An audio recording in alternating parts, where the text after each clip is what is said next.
Hey everybody, thanks for being here. I'm here with Noella Gabriel, co-founder and global president of skincare giant Elemis, Oriele Frank, co-founder and chief product and sustainability officer of Elemis, and Michel Brousset, co-founder and CEO of Waldencast, the global multi-brand beauty and wellness platform with brands like Milk Makeup and Abaji Skincare. We're here to talk about legacy brands, legacy beauty brands, which always benefit from the credibility that comes with a long history and proven reputation, but they must be strategically sharp to maintain staying power. So how can the emerging brands of today build long-lasting relationships with consumers and learn from those that have done it successfully, like these people? My first question is for Elemis. When you co-founded Elemis, you didn't know you'd become the biggest beauty brand in England, the only British skincare brand to go global and be a top EMV earner amongst its various successes. But you wanted to build a different brand from the start. What did you do in the early days that set you up for so much success? Hello, everybody. I think when we started 35 years ago, we were very passionate, we were very young, and maybe a little bit naive as well. But we were on a journey, and we launched a brand that leaned into our core strengths as three co-founders, really. My love is skin and aromatics. Oriele was great storytelling, and Sean had the business hat on. We've all leaned into many different areas since day of launch, and have made a lot of mistakes. But however, at that time, we decided that we would launch a lifestyle concept. And as simple as that may seem, that was actually taking on a massive commitment in skincare. And we launched at a time, remember, when nobody really looked from the neck down to know what was going on. It was really just about the wrinkle around your eye or a good moisturizer. So we set out to educate, and entertain would be the word now. But we committed to engaging a little longer. We said we would be the brand that would want to listen to you a little longer. So it was a commitment and a stake in the ground. So I would say that a key commitment would be to stay true to your DNA. Now that's very easy because along the way, you know, there are a lot of gimmicks, and there's a lot of trends, and the tendency is to jump on them when times get tough.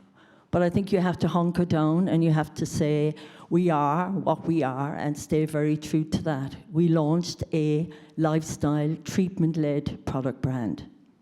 We wanted to touch skin, we wanted to educate hands, and we wanted to educate the consumer a little more. So I think staying true to that has really serviced the brand. Now, it does mean, though, that you have to stay relevant. That's a very different question altogether. I think you have to stay close to your community. We built a global community. Elemis is now in 111 countries. You have to listen to that community. You have to engage with it, and you have to take on board, you know, that a skin in London isn't the same as a skin in New York or a skin in Shanghai, and that's the fact of life. So the brand has to evolve, change, pivot to meet the ever-changing needs. But I think that DNA has really served us very well. Now we're in a trend, it's all about wellness, whatever that means in skincare. It's an interesting question. It's a question I ask myself all day, every day. I would say it's taking the lid off a great product and having a great aromatic with a beautiful texture. So, you know, it's knowing your spot. What are you bringing into this massive, I mean, my goodness, it's a skincare, I mean, it's drenched with competition. But yes, stake in the ground, what are you, what do you stand for, and really holding tight to that. So that's a simple answer to the question, Jen. Thanks. Michel, a similar question. What are some strategies you instigate to build a legacy brand today? I think when Connor asked me to be on the panel, how to build a legacy brand, first I have to think about what is a legacy brand. And I guess my interpretation is is a brand that can last 100 years. And I think that a little bit of what Noella said is captured very well. So to me, it's as much about the what as it is the how. In terms of the what, for what we think of a brand is, of course, everything starts in this industry with products. And you have to have great products that are unique, relevant, seductive, interesting, and a great pipeline of innovation to stay relevant and build a community that grows and builds over time. But also, importantly, we think there's two aspects. One is, what is the beauty point of view of this brand? What does beauty mean for this brand? And I think that is one important differentiator in a world where there's thousands of beauty brands, many of them collections of products masquerading as a brand or performance marketing engines masquerading as brands. So brands that stand for what is beauty to us and what do we interpret beauty as. And the best test of that is when you think of a brand, close your eyes, and can you see something? Can you see something when you think of this brand? Can you see the person that this brand represents, a woman or the man that this brand represents? And second, I think, why do you exist? What's your purpose? And even though I'm in the beauty industry, I always ask ourselves when we are creating a brand or we're acquiring a brand, we're investing in a brand, is we start with a basic premise that the world doesn't need another lipstick. The world doesn't need another skincare cream. But the world does need great, relevant brands that connect in a relevant, interesting way with our community. And that is on the what. But on the how, at Waldencast and the way we believe in things, we're a company of what we say of dreamers and makers. The dreamers that dream of that what, of what that brand could be, but operators that are able to build that brand over time. I think here with Noella and Oriele, we have this, seems like perfectly reflected in terms of the two different functions of someone that are united in building that purpose. So the how is as much important, and it's a lot of millions of details. You know, your sourcing, your community, your marketing, your finance structure, the structural economics of the brand. And those two things, without the dream, the brand doesn't exist, but without the how and the operational thing, the brand doesn't exist. And some brands you can get a little bit, from 0 to maybe 10 million pounds or so. But after that, it's really about those two things, operationally and building a dream that is compelling and seductive to people. Thank you. I have a question for everyone, but I'll first pose the question to the Elemis co-founders. How do you embrace influencer marketing to help cement your legacy and bring it into the future? Why is it so important to still grow those relationships even after you've made it to the top? And then another question about pivoting a legacy brand to remain relevant. Pivot came up as a keyword, so I was curious about how you embraced that strategy. Yeah, it's a great question, and if you think about it, we didn't have any social media when we first started. Who were our influencers? Our influencers were journalists who wrote incredible articles, and they were our consumer. And we were very fortunate because we actually really started off in the spa world where that therapist was an influencer because she was doing that treatment on that consumer, and they were having a connection. And nothing has really changed. We just have different platforms. It's about people, it's about connections, and it's about having that authenticity, And for us, I think we've just continued to try and stay really true to that, We love to tell our story and influence people along the way, that it really is something special. So, for instance, we might take people to our organic rose farm in Herefordshire and get their feet in the soil and say, this is where it starts. And now we're taking influencers there. In the past, we would have maybe brought our trainers there and brought a journalist there. But the influencers are coming, and it's about maintaining that relationship. And I think to really show that, they're real and they really believe in your product, you have to maintain that relationship and try and grow that relationship rather than being fickle and changing and changing and changing. And the next week they're doing another brand, and the next week they're doing another brand. And then it's like, do I really believe them? So I think it's really about building that authenticity and building those relationships. and it's still true today. You know, the influencer that really is the best is somebody that loves our product. And it's when they're like, I love your cleansing balm. And, you know, and they're sitting there removing their makeup, and they're using it, and they're loving it. And they're talking, I think it's hard to talk really authentically about a product and not love it. So if you really love it, it does come over. You know, the smell, the feeling, the touch, and the way that influences. So for us, it's about building that constantly within our whole, around the world. And remember, we're now in 110 countries, so we have to think, what are they doing in Bangkok, in Thailand? How are they communicating with their audience? In China, in America, in Europe. And actually, there's huge variations in the way that they approach things. So I think we've really tried to listen and make sure that relationship is truly a good, firm foundation, and that we're building those relationships. But we have had to pivot, you know, and in the last 4 years, as my roles got more involved in the sustainability element and we got B Corp, it's actually, you know, the consumer wants to know the product is also doing some good, you know, and now our strategy is pivoting on how do we actually keep that relevant to the consumer. Number one, they want a product that works. Number two, they want a product that wants results, but actually they want a product that's doing some good. So we're now building that strategy around, and that I find super exciting. We've been announcing some incredible work that we've been doing clinical trials on, which will have a major change in the industry and the way that we use our products that is connected to sustainability. And that is about staying relevant. We're doing an incredible project in Scotland to renew the peatlands. And, you know, 3% of the world is covered in peatlands that sequesters enough carbon for all the forests. How are we going to tell that story?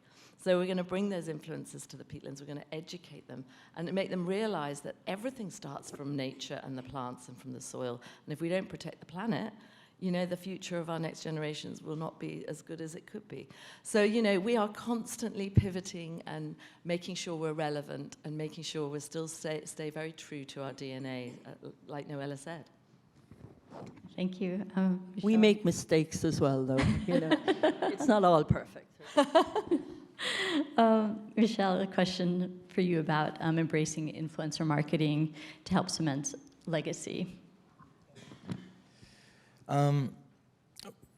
We don't tend to call it influencer marketing at Waldencast, and we have different brands that have very different communities. And we talked more about how do we center our brands and our innovation, our communication on our community. So just to take a couple examples, very different. Obagi Skincare is the #1 physician-dispensed skincare brand in the US. The community are physicians. And that's the most important people. Of course, consumers, but the most important people that need to understand our brand, innovate with our brand, are physicians, dermatologists primarily. In the case of milk, it's very much our community. So influencer and the idea of influencer marketing has, in our opinion, a bit of a transactional type of interaction. We prefer to work deeply with our community and understand what is important to them, what are their values, what are they looking for, make them part of our development process, and build that as part of, operationalize that as part of the organization. Today, frankly, in beauty, for most brands, what I would call is being centered in the community and amplifying that community, for most brands, is at the center of the marketing model. I spent 30 years in this business, and it has completely changed. Before, it was in the very old days about television and print and have great advertising and to some extent editor support, which is still important. But today it's really all about the community. It's the empowering of the community, it's discussing with them, it's bringing them into who you are as a brand. Thank you. Another question for you, Michelle. When you come across new brands, does anything stand out as a predictor for success? Yeah, there's a number of things. Given that I'm here with CreatorIQ, certainly earned media value is one of the most important predictors of success, is how much the community is talking about the brand, how many people are retaining, what is the tone of those conversations. I think earned media value. I mean, I think I worked before at L'Oreal. L'Oreal was one of the first, I think, right, Connor, one of the first probably customers. Huh? So so certainly our media value is what the community is looking for. We at Waldencast, when we look at brands, both for creating our brands as well as investing in brands or buying brands, is what I said a little bit at the beginning, is are they really brands? Meaning, is there an emotional, almost irrational connection by consumers to that brand that goes beyond functionality? That is an important part of how we think of brands and how we think of what a brand would have a legacy.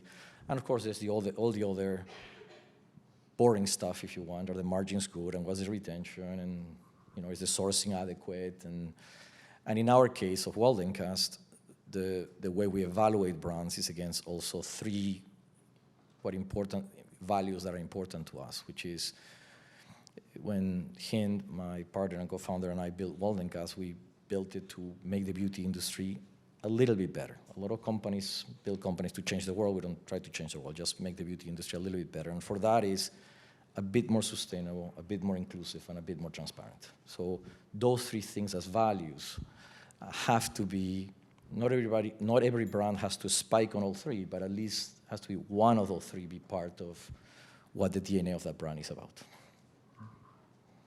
Question about legacy brands and hero products. Are they as important today as they were in the past? And how do you focus the marketing on those? I mean, what is a brand without a hero product? It's not easy to have a hero product. We're sitting up here after 30 years, and we're very privileged to say we've got two. We've got our Pro Collagen Marine Cream, and we've got our Pro Collagen Cleansing Balm.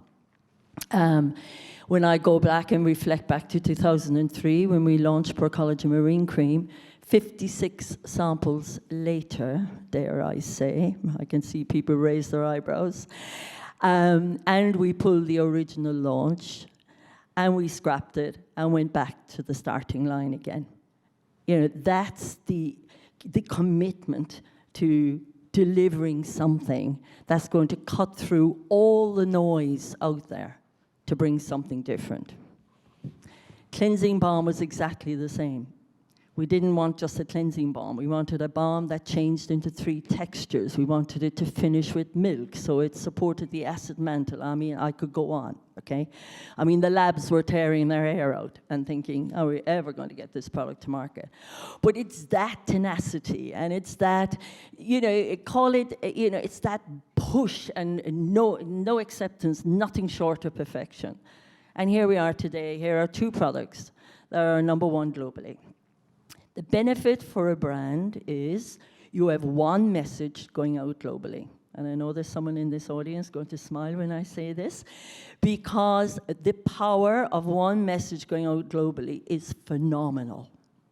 To be #1 in your EMV globally, I mean, come on, incredible. Different products translate differently to different platforms. I take Pro Collagen Marine, or Cleansing Balm, for example.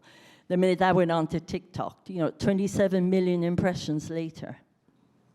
Just because we got it into the hands of a fantastic, wonderful makeup artist who removed a Halloween makeup. Wow, bingo. So I think you're very privileged as a brand if you've got a hero product. And I say today, it is not easy. But yes, I absolutely think you do. And, long may it last, is what I say. Michelle, what is your thinking about hero certainly. products? I mean, hero products are very important.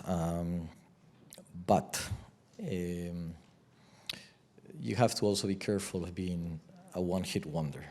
A brand that is too dependent on one or few products over time. So it is important, of course, hero products, but I think as you develop the brand, to have a brand that has legacy and sustaining power over time, you have to constantly build those additional pillars on the brand to be able to have staying power.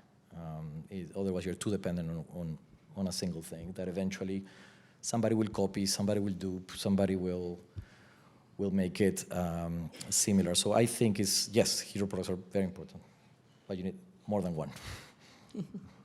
And as we're winding down, some key takeaways for nascent brand builders. Given the market tailwinds and headwinds, what are some key pieces of advice you would have for these brand builders of today? I mean, I would say really listen to your audience, know your audience, be watching them all the time. What are they talking about today? It's changing every single day, and the communication and things are moving. So really know your audience and stay relevant to them. You know, you can't go out there thinking you know what they want to hear, but by listening to them and staying relevant to that audience and thinking, I think also being aware of sort of generational and thinking, you know, well, what will appeal to an alpha Gen Z versus a millennial versus a baby boomer, and targeting that message to what they are communicating about, because it can vary. So really listening and learning what your audience, and whatever generation they are, how they're talking, what they're talking about, and listening and making that content rich to them. Thank you. Michelle. I mean, the basics are always the same. I'd say specifically for today's world, I mean, since 2020, 2021, the world changed again. We went from the age before of strategics to age of independent brands had cheap capital, super easy, ramp up via Meta and Google. That world is done, is finished. And I think the world is become, on one hand, a bit tougher, but on the other hand, a lot more interesting, a lot more intriguing, in which community and community-based building will always be at the center of how you focus in a world that is changing and in turmoil, and there's headwinds and there's tailwinds, but ultimately listening to your community, be part of that community, build against those values, and build brands that are operationally sound, great gross margins, good cost control, great supply chain, all the boring stuff that many times we don't like to talk about, but are the fundamental of how you build a brand over time, is what matters. Thank you. Thanks to you all. Thanks to the audience. And that's it. Thank you.